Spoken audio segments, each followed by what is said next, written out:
তিনি জনগণের কাছাকাছি থাকতে চান এবং তিনি ঠিক ওই আমরা প্রথাগত রাজনৈতিক নেতারা যেরকম তারা একেবারে নিরাপত্তার ঘেরাটোপের মধ্যে নিজেদেরকে বন্দি করে রাখেন, তিনি তাতে বিশ্বাস করেন না। সেই জন্য এরকম একটা বাসের ব্যবস্থা রাখা হয়েছে যাতে তিনি তার সফরসঙ্গীদের নিয়ে বৃহত্তর পরিসরে এবং জনগণ যে সাধারণ পরিবহনটি ব্যবহার করেন তিনিও এটার মাধ্যমে সেই বার্তাটি দিতে চান যে তিনি সাধারণের বাইরে কেউ নন।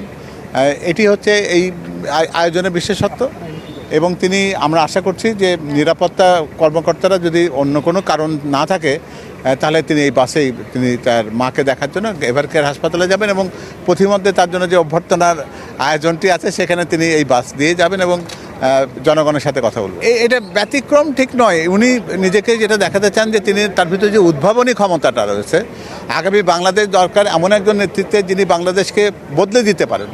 এই তারুণ্যের প্রত্যাশা তো বদলে যাওয়া বাংলাদেশ দেখা, যে বাংলাদেশ পৃথিবীর মানচিত্রে তার সক্রিয়তা নিয়ে প্রতিষ্ঠিত থাকবে, এমন একটি বাংলাদেশ করবার জন্য তার তো এমন একটা উদ্ভাবনী শক্তির পরিচয় তো দিতেই হবে। সেই জন্য তিনি এটা করেছেন এবং আমাদের কোনো গোপন রাখতে বলেছেন, আমরা এটা বলিনি।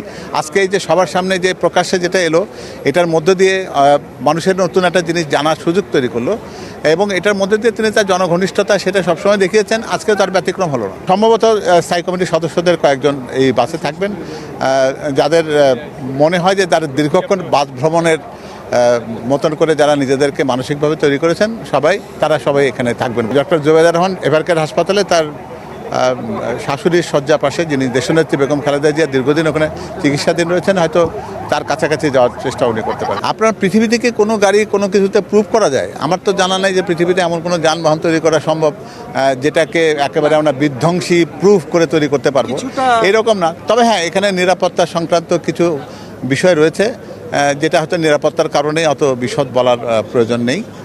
তবে এটা বলতে পারেন যে ওইটা অন্য বাসগুলোর চাইতে তার নিরাপত্তা সক্ষমতাটা অন্য বাসগুলোর চাইতে একটু বেশি।